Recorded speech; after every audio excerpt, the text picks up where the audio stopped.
Illustrations. So, in the previous lecture, we have discussed about some introduction of acid, base, and salts. So today again we are continuing that one. So chapter is acids,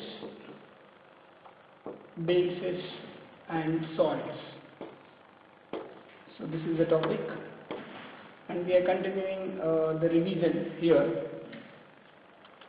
So let us do the revision. What all we have discussed in the previous class. हमने क्या क्या पढ़ा था previous topic में देखते। So कितने लोगों को याद है? फर्स्ट हमने पढ़ा है definition of acid and base. Definition of acid and base. Acid क्या होता है? Anything which is sour in taste and release H plus ions when dissolved in water. Base, everything which is bitter in taste and release OH minus ions when dissolved in water. That's what we have discussed. Second, indicators. So indicators are used to identify the compound, whether it is acid or base, that we cannot identify based on taste. We use indicators. Indicators are classified into three types according to previous class. What are those? Natural indicators. The next one is synthetic indicators. The next one, last one is olfactory indicators. Olfactory indicators. Natural indicator का example किसी को याद होगा तो सबसे best example है litmus, which is obtained from the lichen plant. Synthetic examples बहुत सारा पढ़ा है. phenolphthalein, methyl orange, methyl red, वो सभी आता है. Olfactory indicator means they give different smell. Example, clove, oil, onion, etc. ये सभी हमने प्रीवियस क्लास में पढ़ लिया था. इसके बाद क्या पढ़ा था हमने? उसके बाद पढ़ा था हमने general properties of acids. General properties of acids में क्या क्या आया था? First we studied it the sour in taste. Second, we studied that they release H plus ions. Third, when acid reacts with metal, it gives what it does, it gives salt and H2 gas. ये पढ़ा था. And H2 gas है कि नहीं? Detection कैसे करेंगे? H2 gas को detection कैसे करेंगे ये भी पढ़ा था हमने. कैसे डिटेक्शन करेंगे कि अगर कैंडल रखोगे बर्निंग कैंडल या बर्निंग मैच से, then it blows off with giving pop sound. Yes, ये पढ़ा था. नेक्स्ट क्या पढ़ा हमने? Acid react with metal carbonate. When acid reacts with metal carbonate, it gives salt, then water and CO2 gas. Salt, water and CO2 gas. तो ये CO2 gas को detection कैसे करेंगे? By passing through which one? What we have studied in the previous lecture. By passing through lime water, and the lime water turns to milky white. Then you can say it is carbon dioxide. फिर उसमें हमने ये भी पढ़ा था, when we pass excess CO2 gas, the milky color disappears. These are all things we have studied. Next और क्या learn किया हमने? When acid reacts with metal oxide, whenever acid reacts with metal oxide, it gives salt and water. So in this example, metal oxide is behaving as base. So this is the revision of previous class. Previous class में ये सब हमने पढ़ लिए थे. अब आज continuation इसी का. प्रॉपर्टीज ऑफ एसिड्स में अभी 2 पॉइंट बाकी है. शायद एक ही पॉइंट है. उसके बाद प्रॉपर्टीज ऑफ बेस चालू करेंगे. Okay, so continuation. Today's topic it is properties of acids continuation.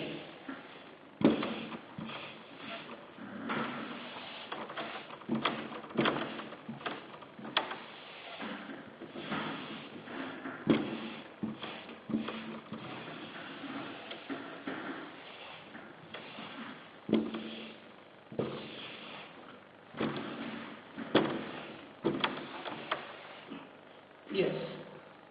In the properties of acid, it is a continuation of properties of acid. The last point here, maybe point number 6 or something, that is when acid reacts with base.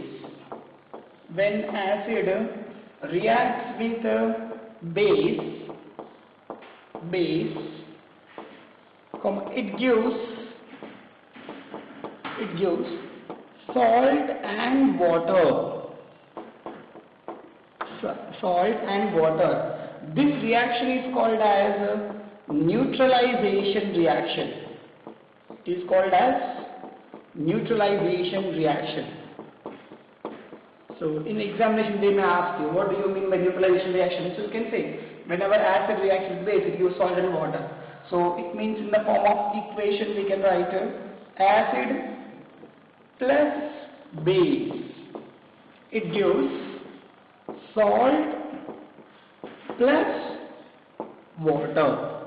Example, you can have plenty of examples. Acid like HCl, base means NaOH. So when HCl plus NaOH react, it gives. So here H plus and OH minus will go out. You will get NaCl, salt, sodium chloride and water. Similarly, acid like H2SO4, sulfuric acid, react with potassium hydroxide, it gives. Can you tell me what will happen? आपको formula of valence लिखना आना चाहिए, otherwise it is quite difficult. See, यहाँ H plus और यहाँ OH minus combined होगा, तो water मिलेगा. तो यहाँ potassium और the sulfate मिलेगा तो K और SO4. K का valency +1, SO4 का valency -2. तो formula क्या बनेगा? K2SO4, potassium sulfate.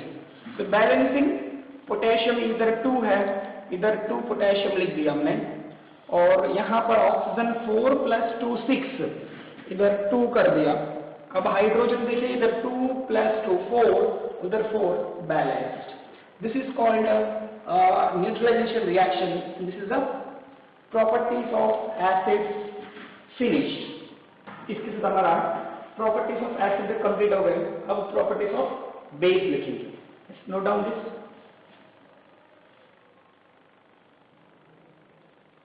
Right. So properties of acids over. Now next topic it is properties of base. ज़्यादा नहीं है, बहुत कम properties है.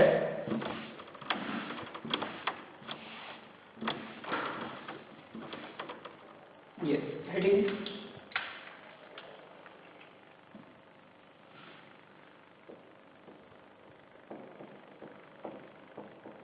Properties of bases. General properties of bases. What are the common properties? First one is, what do you mean by base? They have bitter taste. All the bases have bitter taste. Second one, they release. In the case of acid, what we have written, acid में हमने क्या लिखा था कि जब उसको acid को water में dissolve करोगे तो हाइड्रोजन आयन यानी H+ या हाइड्रोनियम आयन यानी H3O+ निकलेगा. H+ निकलेगा या तो H3O+ निकलेगा. अब बेस में क्या लिखेंगे? They release hydroxide ion. Hydroxide ion. Formula OH minus. When dissolved in water. So base, कोई भी बेस को अगर वाटर में डिसॉल्व करोगे तो क्या निकलेगा? हाइड्रोक्साइड आयन निकलेगा. एग्जाम्पल्स फॉर बेसिस, हमने कल एसिड का कुछ एग्जाम्पल पढ़ा था. आपने hydrochloric acid, sulphuric acid, nitric acid, acetic acid, ऐसा हमने कुछ एग्जाम्पल पढ़ा था. आज कुछ एग्जाम्पल बेस के लिए देखेंगे. इसका कुछ एग्जाम्पल्स में हमारा ऑल टाइम फेवरेट वाला है कौन सा? Sodium hydroxide. Sodium hydroxide which is also called caustic soda, formula NaOH. Sodium hydroxide या caustic सोडा बोलते हैं. Then potassium hydroxide. Potassium hydroxide, its formula is KOH. Then calcium hydroxide. Calcium hydroxide formula पता आपको? It is a CaOH twice. It is also called as lime water. इसका importance, do you remember the importance of calcium hydroxide? हमने शायद previous class में पढ़ा था. It is used for the detection of CO2 gas. And very important one, एक last example है ammonia. Ammonia means NH3. It is also base. So these are the examples for bases. जब जब मैं base बोलूं, इनमें से कोई एक आपके माइंड में आना चाहिए. यही नहीं है, बहुत सारे एग्जाम्पल्स है, बट आप ट्राई कर सकते हैं. सो इनमें से कोई भी एक बेस लेके वाटर में डिसॉल्व करोगे तो क्या होगा? OH माइनस रिलीज होगा. देखिएगा NaOH, sodium hydroxide. NaOH, when you dissolve in water, so NaOH कैसे डिसोसिएट होगा? Na plus and OH minus ion, यानी हाइड्रोक्साइड आयन मिल गए ना इधर, which means it is base. Similarly, calcium hydroxide भी ले सकते हैं, CaOH twice. When you dissolve in water, तो ये डिसोसिएट कैसा होगा बताइए? CaOH twice, it will dissociate as Ca2 plus and 2 times OH minus. इसमें OH minus 2 आयन्स निकलेंगे, तो मतलब ये भी मिल. अब somebody will ask interesting question, sir ammonia को वाटर में डिसॉल्व करें तो कैसा होगा? अमोनिया को वाटर में डिसॉल्व करेंगे तो यहां से OH माइनस निकलेगा कि नहीं निकलेगा? निकलेगा जरूर. ये अमोनिया स्पेशल केस है. वो क्या करेगा? वाटर में H प्लस और OH माइनस आयन्स होंगे और ये H प्लस आयन को वो ले लेगा. मतलब अभी बनेगा कौन सा? NH4 plus and OH minus. तो इसमें भी देखो हाइड्रोक्साइड आयन रिलीज हो गए ना. It means base means they release hydroxide ion compulsory.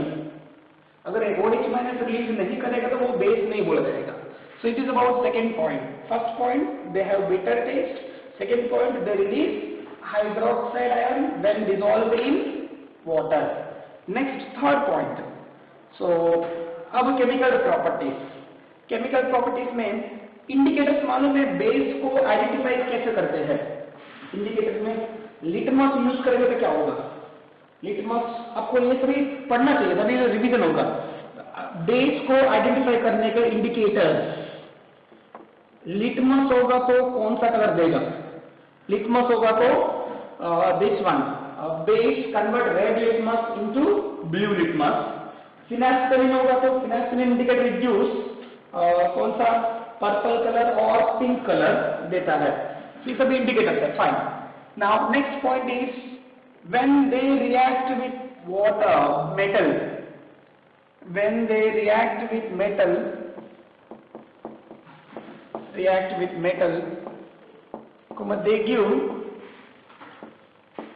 they give salt and H2 gas, salt and hydrogen gas. So it means whenever base react with metal, base plus metal, it gives salt plus H2 gas. Salt plus H2 gas. Example. So base means NaOH, sodium hydroxide, react with metal. Metal like example कोई भी ले लो आपको. Metals का example बताइए कुछ. Metals का example zinc है, aluminium है, कैल्शियम है, पोटेशियम है, वो कोई भी एग्जाम्पल. अभी फिलहाल हम इजी वाला एग्जाम्पल ले रहे हैं, zinc. So when zinc react with sodium hydroxide, ये कोई डिस्प्लेसमेंट रिएक्शन नहीं होगा, इसलिए आप ये नहीं बोल सकते सर डिस्प्लेसमेंट नहीं होगा। इधर बनेगा normal sodium zincate Na2ZnO2, sodium zincate बनेगा प्लस H2 गैस, बैलेंस करो इसका। तो सोडियम 2 हो गए ना, इसलिए मैंने इधर 2 लगा दिया। जिंक 1, ऑक्सीजन 2, अब सब कुछ बैलेंस है। सो यहाँ देखो when base react with metal it is giving salt and H2 gas. Yes it is right. Similarly very important example, ये शायद आपको 11th में काम आएंगे, वो है sodium hydroxide react with metals like aluminium, तो क्या होगा? तो ये डायरेक्टली एल्यूमिनियम भी चाहिए, इसके लिए वाटर भी चाहिए, तभी रिएक्शन होगा। इट गिव्स, जैसे सोडियम जिंकेट है वैसे सोडियम एल्यूमिनेट बनेगा NaAlO2 plus H2 gas. Balancing is very important in this case, बहुत बढ़िया बैलेंसिंग है। अगर आप इसका बैलेंस कर लीजिए मतलब बैलेंसिंग आ गया आपको। सोडियम 1 है, एल्यूमिनियम 1, हाइड्रोजन ऑक्सीजन इस साइड 2 है, उधर भी ऑक्सीजन 2 है, इधर हाइड्रोजन 3 है, उस साइड 2 है। देखिएगा हाइड्रोजन इस साइड कितने हैं? 3 हाइड्रोजन है और इस साइड 2 हाइड्रोजन है। तो क्या करना है, उसको मेरे को 3 बनाने का है। तो 3 बनाना तो एक ऑप्शन ये है, इसको 2 से मल्टीप्लाई करो, इसको 3 से मल्टीप्लाई करो तो बराबर हो जाएगा, बट वो थोड़ा रिस्की प्रोसेस है। उससे बेस्ट में क्या करने वाला हूं देखिएगा, सिंपल मैथमेटिक्स, इसको मैं 3/2 से मल्टीप्लाई करूंगा, 3/2 से मल्टीप्लाई करूंगा तो 2 कट हो गए ना 3 हाइड्रोजन। सो इट मीन इधर इसके सामने क्या लगा देने का है 3/2। It's right answer. आपको बोलो सर मेरे को ये फ्रैक्शन पसंद नहीं है, मेरे को डर लगता है, then multiply the whole equation with 2, multiply the whole equation with 2, otherwise fraction leave it, no problem, marks will be given। उसमें कोई गलत नहीं है, वो भी सही है, उसका मार्क्स मिल जाएगा। इसका नियम क्या है? सोडियम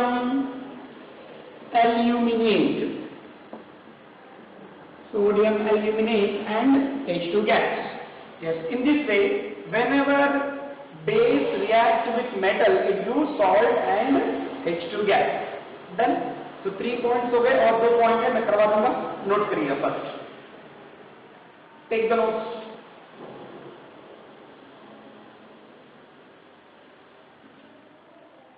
राइट, अब नेक्स्ट कंटिन्यूएशन पॉइंट है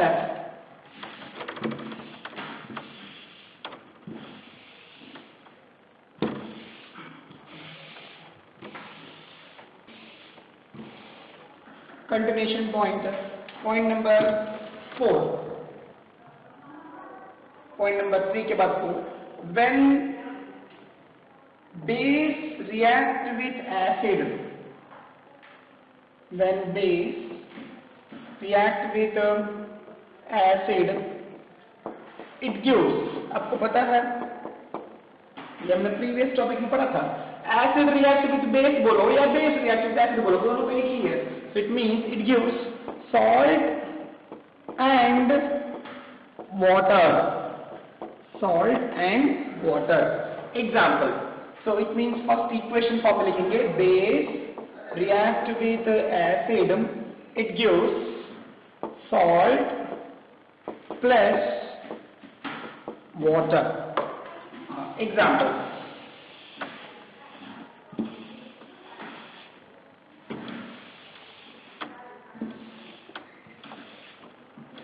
तो बेस का एग्जांपल कोई भी ले लो, सी बेस बोलो मतलब बार बार इन्हें कुछ नहीं लेना, कुछ वैरायटी चेंज कर लेते हैं। Zinc hydroxide it is also a base, react with acid, any acid, HCl तो हमारा फेवरेट है ही, उसके अलावा दूसरा कुछ लेते हैं H2SO4 या HNO3 nitric acid, it gives what, इस बार प्रोडक्ट क्या मिलेगा, इधर OH और यहाँ से H+ निकलेगा तो H2O होगा, H2O एंड यहाँ जिंक होगा और इधर NO3 है। जिंक का वैलेंसी 2, आपको वैलेंसी पता होगा 9 पे पढ़ा है, और NO3 में वैलेंसी 1 है। तो अब इनका क्रॉस करेंगे तो क्या बनेगा, ZnNO3 twice zinc nitrate। Yes, in this way we will get salt and water। मैं एक दो एग्जाम्पल में दे रहा हूँ, आप ट्राई करके बताइए। Ammonia, it is also base, react with sulfuric acid, it gives what? So इसका आंसर आप ट्राई करना है, नहीं आया तो मेरे को पूछना, मैं बता दूंगा आपको। Right, so this is about when base reacts with acid, it gives salt and water। Next point, when base reacts with non-metal oxide,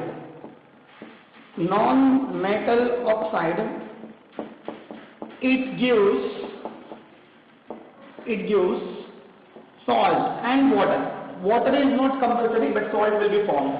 So example, base का एग्जाम्पल कैल्शियम हाइड्रोक्साइड ले लो, रिएक्ट विद मेटल ऑक्साइड का example, आपको इतना नहीं मालूम होना चाहिए examples. Non metal oxide यानी कार्बन डाइऑक्साइड या सल्फर डाइऑक्साइड या नाइट्रोजन डाइऑक्साइड, सो ये सभी नॉन मेटल ऑक्साइड में आता है। तो इनमें कोई भी एक ले लो, लेट अस से carbon dioxide, simple one, so it is non metal oxide. Gives, product क्या बनेगा इसमें से, calcium carbonate CaCO3 plus H2O, salt बन जाएगा। Salt and water, water compulsory नहीं है बट वाटर मिलता भी है कई कई जगह पे। सो बैलेंसिंग में ऑक्सीजन इधर 4 है, उधर 4 है, hydrogen, everything is balanced. So in this way when base react with non metal oxide gives salt. अब इसमें एक इंटरेस्टिंग बात है, base react with acid, it gives salt and water, and base react with non-metal oxide, it also gives salt and water। इसका मतलब क्या हुआ, non-metal oxide is acting like acid, non-metals are acidic in nature, so metal oxide are basic in nature। So in the previous class we learned this one, metal oxide is basic in nature, and non-metal oxide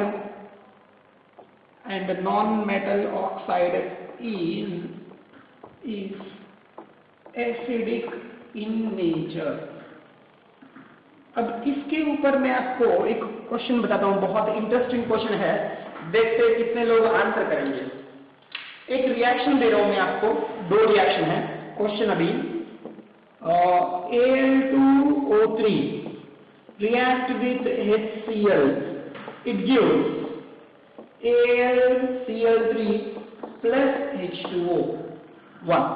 Next, Al2O3 plus NaOH, it gives NaAlO2 plus H2O। Now what is the nature of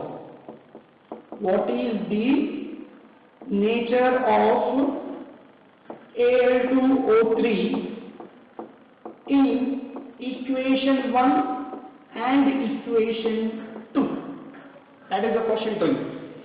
So ऐसा question, interesting question आते हैं CBSE में, तो आपको इसको सोच के answer देना होगा। Al2O3 को आपने HCl रिएक्शन करा तो ये बना है, Al2O3 को NaOH रिएक्शन करा तो वो बना है। तो इस रिएक्शन में Al2O3 कैसे बिहेव कर रहा है और इस रिएक्शन में Al2O3 कैसे बिहेव कर रहा है, तो उसका आंसर क्या है, तो आप बताइए दोनों का। Okay, I am leaving to you some questions, I am leaving, so you try, and if you don't get answer you can talk to me और you can talk to your teacher also, there is no problem. Fine, so with this properties of base finished. Properties of base में क्या क्या पढ़ा है हमने, एक bitter taste का होता है, दूसरा OH माइनस रिलीज करेगा, तीसरा मेटल के साथ रिएक्ट होगा तो सॉल्ट प्लस H2 गैस बनेगा, and fourth one when base react with acid it gives salt and water, and last when base react with non metal oxide it gives salt and water. And this is all about properties of bases finished. Properties of base खत्म हो गए, sorry notes ले लेना rewind करके video को, notes बनाना जरूरी है।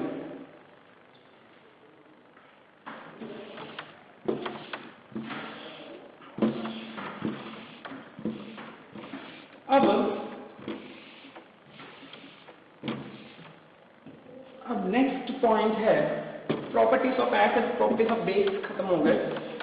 Now what is common to all acids and all basis?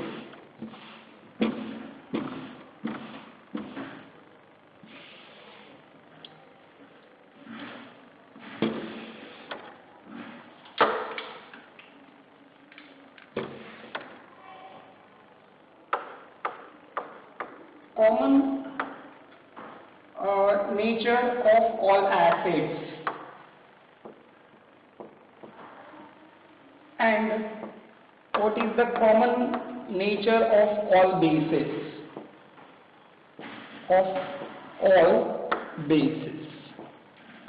So ऐसे टॉपिक हेडिंग है टेक्स्ट बुक में, what do all acids have common and what all bases have common. So acids और basis में क्या चीज common है? सभी acid में एक चीज कॉमन होगा कोई ना कोई, और बेस में क्या कॉमन है? एसिड्स, कोई भी एसिड हो उसमें कॉमन नेचर ये है कि when dissolved in water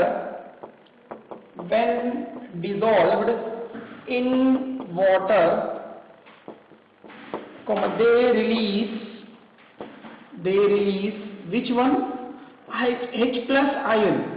It's called hydrogen ion or H3O plus ion, यानी हाइड्रोनियम आयन. सो कोई भी एसिड ले लो, उसको वाटर में डिसॉल्व करोगे, either H plus निकलेगा और H3O plus निकलेगा. That is a very common thing for all acids. Sir proof क्या है? क्या आप बोल रहे हो तो उसमें हम बिलीव कैसे करेंगे? देखिएगा HCl when you dissolve in water, H plus ion and Cl minus ions बनता है, and ions बनेगा, ions carry electricity, they carry electricity. So हम एक काम करेंगे, एक बीकर यहाँ पर सेल बनाएंगे, इलेक्ट्रोड्स करंट कैरी करने वाला. ये इलेक्ट्रोड है, electrode it can be iron rod और एनीथिंग. इलेक्ट्रोड ये काम क्या करेगा? करंट पास करने में हेल्प होगा. और इधर हम वायर लेंगे और इधर बैटरी होगा, और यहां हमें सबसे इंपॉर्टेंट है बल्ब. सो ये हमारा डायग्राम है, समझ में आइए.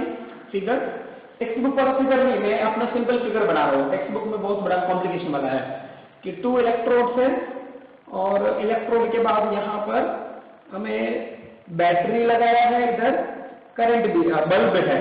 अब यहाँ पर सर्किट कंप्लीट नहीं हुआ, इधर बैटरी है और इधर बल्ब है, बट इधर से इधर करंट कंप्लीट नहीं हुआ, इसलिए हम इधर HCl एंड वाटर डालेंगे.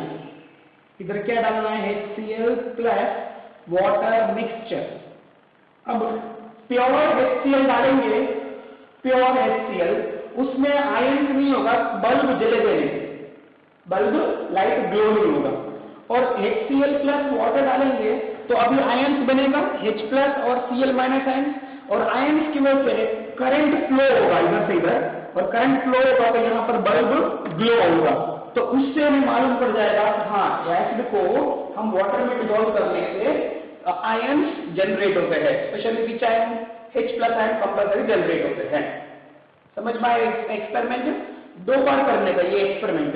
पहली बार ओनली HCl के साथ करना है और दूसरी बार HCl विथ वाटर के साथ करना है.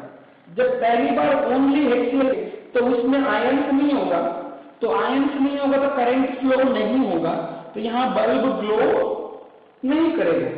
और जब HCl और वाटर मिक्स कर दिया तब तो उसमें क्या होगा? H प्लस आयन्स जनरेट होंगे और H प्लस आयन्स जनरेट होने की वजह से करंट यहाँ पर पास होगा और यहाँ पर बल्ब ग्लो होगा. तो उससे मालूम पड़ जाएगा कि हाँ यहाँ पर H प्लस आयन्स प्रोड्यूस हो रहे हैं और पास हो रहे हैं. Yes, that is about acids. This point is very common to all acids. जो भी एसिड आप ले लो, H2SO4, HNO3, HCl, इन सभी एसिड में H प्लस आयन रिलीज होगा. But they all acids are classified into 2 types. All acids are classified into 2 types. कोई acid क्या करेगा? H प्लस फटाफट रिलीज करेगा और कोई कोई एसिड स्लोली रिलीज करेगा, तो उसको हम बोलते हैं strong acid and weak acid. Yes. What do you mean by strong acid? The acid which produces H plus ions more amount. The acid which produces more amount of, ज़्यादा amount, more amount of H plus ion or H3O plus ions when dissolved in water. जो बहुत ज्यादा H plus release करेगा वो strong acid है.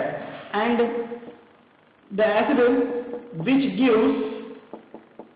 which gives less amount, बहुत कम H plus निकलेगा, less amount of H plus or H3O plus ions when dissolved in water, that is called as weak acid.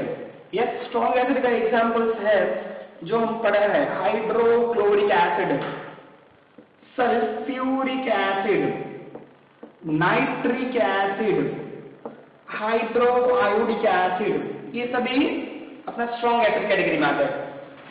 Weak acid category में कौन कौन आता है पता है? H2CO3 name, H2CO3 called carbonic acid यानी सोडा वाटर. एसिटिक एसिड यानी vinegar, acetic acid. Then oxalic acid H2C2O4, hydrofluoric acid, ये सभी वीक एसिड वाला कैटेगरी में आता है. ये स्ट्रॉन्ग एसिड है, वो वीक एसिड है. अब आप पूछेंगे सर हमें कैसे मालूम पड़ेगा कि रिएक्शन के अंदर है स्ट्रॉन्ग एसिड है वीक एसिड है? दो तरीके से. एक एक्सपेरिमेंट यहाँ पर क्या है, अगर स्ट्रॉन्ग एसिड लोगे H प्लस ज्यादा बनेगा, यानी यहाँ पर बल्ब ज्यादा ग्लो होगा, यानी इंटेंसिटी ऑफ बल्ब ज्यादा होगा. और वीक एसिड लेंगे H प्लस आयंस कम होगा, तो करंट ज्यादा फ्लो नहीं करेगा, इसलिए यहाँ पर बल्ब जो है वो ज्यादा ग्लो नहीं करेगा, मतलब थोड़ा सा डिम, जो बोलते हैं लाइट, डिम लाइट आएगा. वो एक एक्सपेरिमेंट है. दूसरा एक्सपेरिमेंट ऐसा कर सकते हैं, अब देखिएगा यहाँ पर दो मेटल्स लिया मैंने, जिंक, दोनों जिंक है. पहली बार जिंक में मैं HCl डालूंगा, दूसरी बार जिंक में HF डालूंगा. HCl स्ट्रॉन्ग एसिड है, HCl स्ट्रॉन्ग एसिड है, तो रिएक्शन फटाफट हो जाएगा. तो यहाँ पे when metal react with acid it gives H2 gas very fast. H2 gas fastly निकलेगा, यानी यहाँ पर बबल्स जल्दी दिखाई देंगे, ज्यादा दिखाई देंगे, तो मालूम पड़ जाएगा भाई HCl स्ट्रॉन्ग एसिड है. HF it is a weak acid, यानी less amount of H plus ion release होगा, उसकी वजह से H2 gas is released slowly. H2 gas जो है बहुत हल्के से निकलेगा, और यहाँ पर H2 gas is released vigorously यानी फास्टली. तो यहाँ पर H2 गैस फटाफट निकल जाएगा और वहां पर बहुत स्लोली निकलेगा, तो उससे मालूम पड़ जाएगा भाई ये स्ट्रॉन्ग एसिड है और एक वीक एसिड है. So this is about what is the common nature two of all acids. So all acids में क्या कॉमन होगा कि कोई भी एसिड ले लो, उसको वाटर में डिसॉल्व करोगे तो कंपल्सरी 100% H प्लस आयन निकलेगा, मतलब निकलेगा. और निकलेगा कि नहीं निकलेगा उसका प्रूफ यहाँ है अपने पास, कि अगर H प्लस आयन निकलेगा तो ही तो बल्ब जलेगा, वरना बल्ब नहीं जलेगा. और उसमें टू टाइप्स है, स्ट्रॉन्ग एसिड, वीक एसिड. जो H प्लस आयन ज्यादा प्रोड्यूस करेगा, which produce more amount of H plus ion, that is called as strong acid. Which gives less amount of H plus ion, that is called as weak acid. उसका experiment strong और weak identify कैसे करेंगे? दो, वहां पर एक तो bulb अगर इंटेंसिटी ज्यादा है, बल्ब ज्यादा ग्लो कर रहा है तो स्ट्रॉन्ग. बल्ब जो है उसका इंटेंसिटी कम है, डिम लाइट है, तो वो वीक है. सिमिलरली अब दूसरा एग्जांपल, दोनों में जिंक लेना है, एक में HCl डाल दो और एक में HF डाल दो. HCl स्ट्रॉन्ग है इसलिए H2S gas is released vigorously, यानी जल्दी फटाफट निकल जाएगा यहाँ से H2S गैस, और यहाँ से H2 गैस, हाइड्रोजन गैस जो है वो स्लोली निकलेगा. तो मालूम पड़ जाएगा भाई ये स्ट्रॉन्ग है और एक वीक है. राइट. अब नेक्स्ट बेसिस, सारे बेस में क्या चीज कॉमन है? So that's the point number 2. तो एसिड्स में क्या कॉमन है वो हमने पढ़ लिया. This is point number 1. What do all acids have common? Now point number 2, what do bases have common? So सभी बेस में क्या कॉमन होगा? Yes, so they produce hydroxide ions. Bases give hydroxide ion, means OH minus ion when dissolved in water.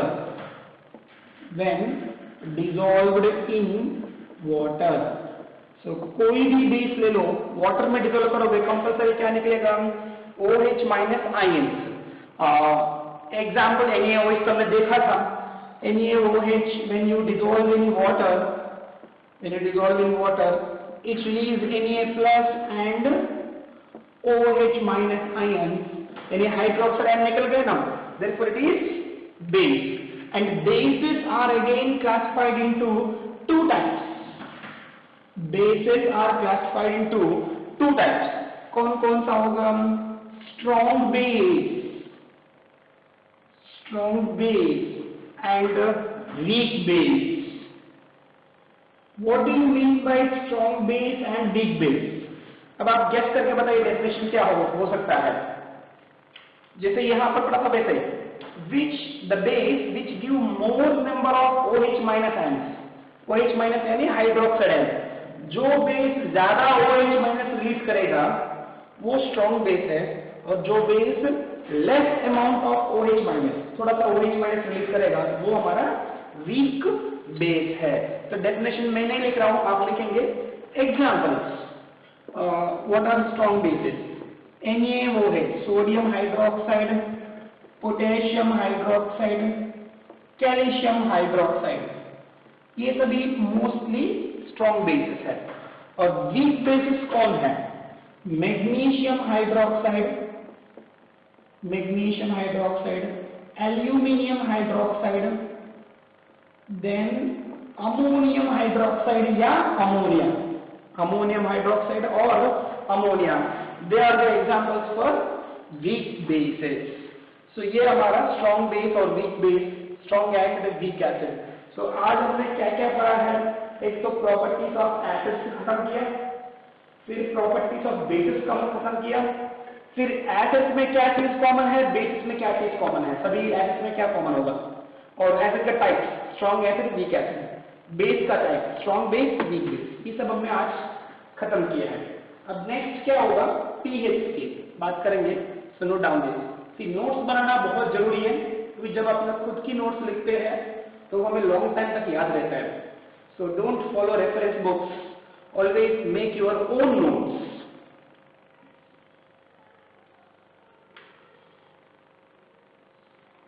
Right, finish. So ये हमने acids, base के बारे में complete किया था. अब आपने बोला है स्ट्रॉन्ग एसिड, वीक एसिड, तो कंपैरिजन कैसे करेंगे? अब कंपैरिजन करेंगे, क्लास में स्टूडेंट्स है. अब स्टूडेंट्स में कौन अच्छा स्टूडेंट, कौन थोड़ा एवरेज स्टूडेंट है, तो कंपैरिजन कैसे करते हैं हम? एग्जाम कंडक्ट करेंगे, एग्जाम कंडक्ट करके मार्क्स निकालेंगे, और मार्क्स निकाल के फिर बोल सकते हैं कि भाई ये इसको कितना समझ में आया है, इसको कितना कम समझ में आया है, या कितना ये मेरिट स्टूडेंट है, ये कितना एवरेज स्टूडेंट है. एग्जाम कंडक्ट करेंगे, एग्जाम के बाद मार्क्स आएंगे, और उस मार्क्स से हम डिसाइड करेंगे. सिमिलरली एसिड और बेस का स्ट्रेंथ कंपेयर करने के लिए हमारे पास एक सिस्टम होना चाहिए, that is called pH scale.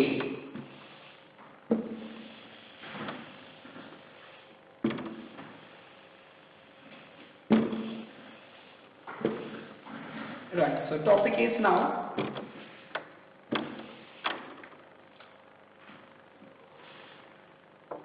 small p, not capital P, एकदम small p होना चाहिए, H ऊपर होगा, pH scale. So what is the importance of pH scale? मैंने आज ही अभी बताया आपको. It is used to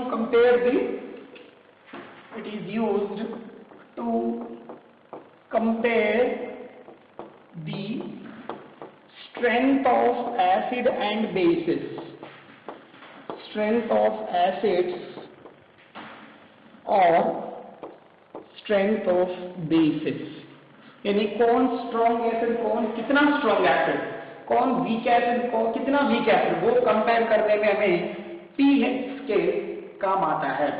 pH ये वर्ड कहाँ से आया? pH, pH ये जो ऑरिजिन है, P stands for potence, potence means power, power means strength, so pH stands for potence of H plus ions in given compound, in the given compound, मतलब जो हमारे पास कंपाउंड है और उसमें H plus ions का strength क्या है? H plus ion ज्यादा होगा तो स्ट्रॉन्ग एसिड, और स्ट्रॉन्ग एसिड यानी बेस में वीक होगा। It mean H plus ion का स्ट्रेंथ अगर एक बार हमें मालूम पड़ जाए, उससे हमें मालूम पड़ेगा कि भाई वो एसिड की नेचर क्या होगा, बेस नेचर क्या होगा। सो यहाँ पर strength of H plus ion, strength of H plus ions is directly proportional to, अगर H plus ion ज्यादा होगा तो मतलब क्या होगा, वो acidic nature होगा, that is strong acid, so that's called acidic nature। अगर वो strong acid होगा तो base क्या होगा, weak होगा, so inversely proportional to basic nature। समझ में आ रहा है आपको? so H plus ion अगर ज्यादा होगा तो basic nature कम होगा, H plus ion कम होगा तो बेस नेचर ज्यादा होगा। सो इस तरह से हम एसिडिक नेचर और बेस नेचर कंपेयर करने में हमें कौन सा चीज काम आता है? H plus ion का स्ट्रेंथ काम आता है। और H plus ion कंपेयर करने के लिए हमारे पास pH स्केल है। pH scale varies from, pH scale range is 0 to 14, not 1 to 14। मतलब यहाँ 0 नंबर से लेके 14 नंबर तक होगा pH स्केल और मिडिल में 7 होगा। जैसे यहाँ से 0 से 14 तक जाएंगे, H plus ion strength, H plus ion strength decreases, H plus ion strength decrease होगा तो एसिडिक नेचर क्या होगा? अब बताओ, H plus ion strength कम होगा तो acidic nature decreases, acidic nature decreases, base nature increases. So ये हमारा pH स्केल है। pH स्केल कौन सा नंबर से कौन सा नंबर तक होगा? 0 to 14 तक होगा।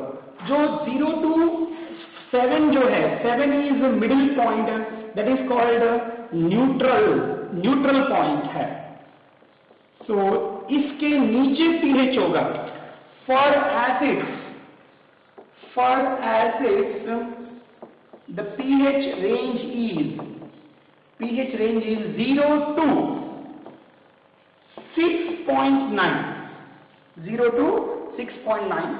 for bases the pH range is 7.1 to 14, and for neutral solution pH is exactly 7। तो इस तरह से हम बताएंगे। सपोज एग्जांपल देखेगा, मेरे पास 2 एसिड है, acid A, compound A and compound B। इसका pH 2 है, इसका pH 8 है। Which is more acidic and why? कौन ज्यादा एसिडिक होगा और क्यों? बताइए, क्वेश्चन ये है।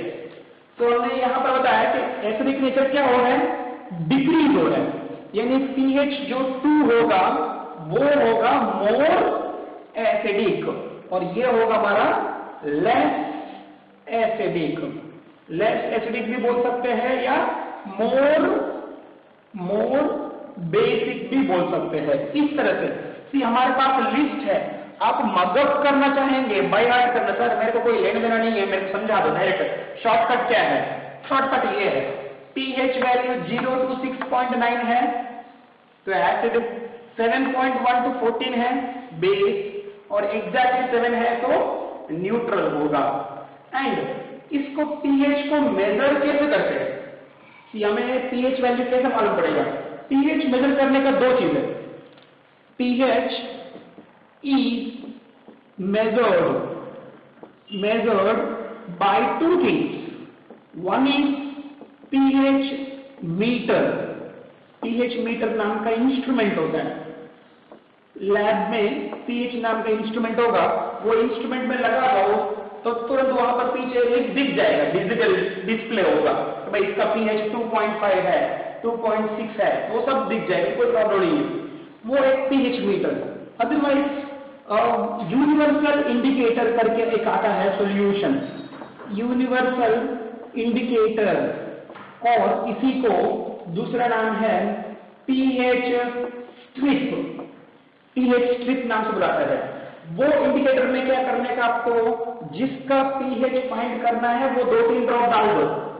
अब ड्रॉप डालने पर कलर के हिसाब से मालूम पड़ जाएगा, एकदम रेड कलर है, red colour means strong acid, और रेड कलर में से जाएगा लास्ट में ग्रीन तक, ग्रीन कलर मतलब स्ट्रॉन्ग बेस, यानी pH लगभग 14 के आसपास होगा। उसका फिगर आपको टेक्स्ट बुक में भी दिया है और आप नेट में भी सर्च करोगे बढ़िया से मिलेगा, यूनिवर्सल इंडिकेटर या pH स्ट्रिप का कलर।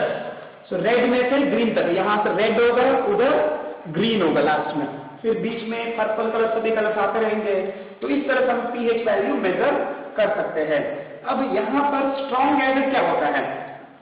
स्ट्रॉन्ग एसिड यानी जीरो से लेके अराउंड pH 3 तक जो होगा वो स्ट्रॉन्ग एसिड, और pH 3 से 6.9 तक होगा वो हमारा वीक एसिड, और 7.1 से अराउंड 12 तक वो होगा हमारा वीक बेस, एंड 12 to 14 जो होगा वो हमारा स्ट्रॉन्ग बेस। तो ये हमारा strong acid strong base compare करने का टेबल है।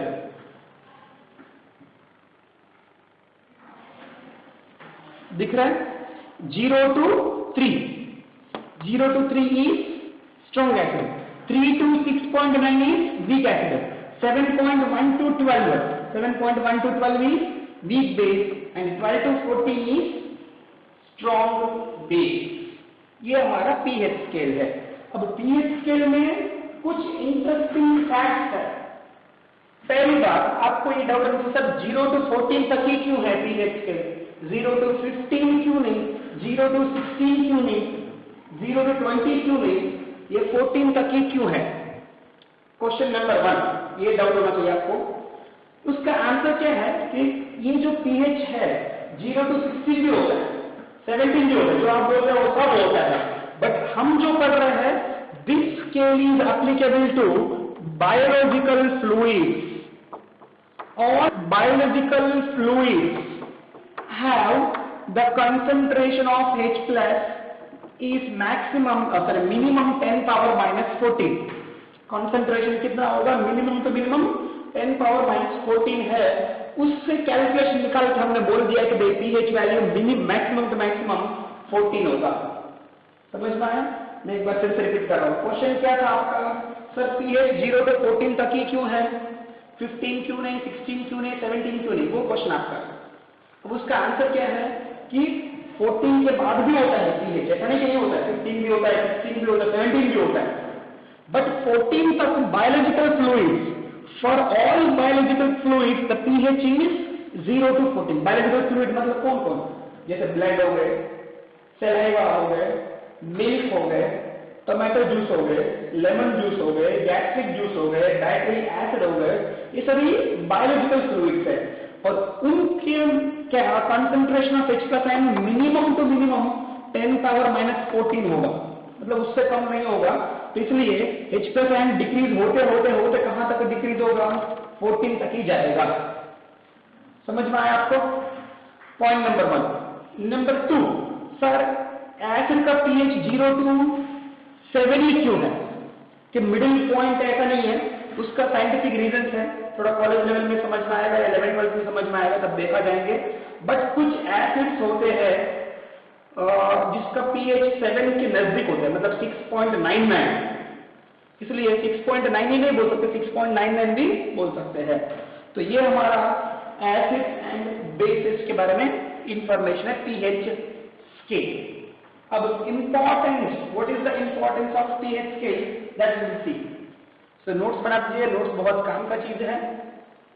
अब मैं इसको ऐसा बोल सकता हूं, strength of H+ ions is inversely proportional to pH। यानी यहां पर देखो एक बढ़िया सा पॉइंट ऐड करूंगा मैं, 1/pH। यस, अब इससे और क्लियर होगा, pH value and acidic nature दोनों ऑपोजिट में है। जितना pH कम एसिडिक नेचर ज्यादा है। pH और बेस नेचर दोनों डायरेक्टली प्रोपोर्शनल, यानी pH ज्यादा तो बेसिक नेचर भी ज्यादा होगा। तो आप इसका नोट्स बना दीजिएगा, फिर कंटिन्यूएशन टॉपिक और नेक्स्ट क्लास में देखेंगे हम।